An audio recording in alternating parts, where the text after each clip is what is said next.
Helo, Shea ydw i, darlithydd ar y cwrs Nyrsio Anableddau Dysgu yn Brifysgol Bangor. Dwi wedi bod yn nyrs ers dros 20 mlynedd rwan a dwi'n dal yn caru'r swydd yma. Mae bob un diwrnod yn gwahanol, oherwydd fod bob un person yn gwahanol. A mae'r bobl efo'r Anableddau Dysgu a'i gofalwr, nhw ydy'r bobl mwyaf unigryw, mwyaf gry a lefel emosiynol, a weithiau y bobl mwyaf doniol dwi wedi cyfarfod erioed.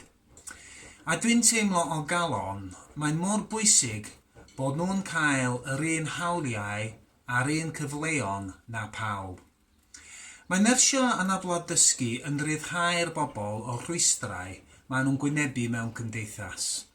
Mae'n fath o gwyddoniaeth caredigrwydd, a mae wedi cyfoethogi a gwella bob agwedd fy mywyd fy hun.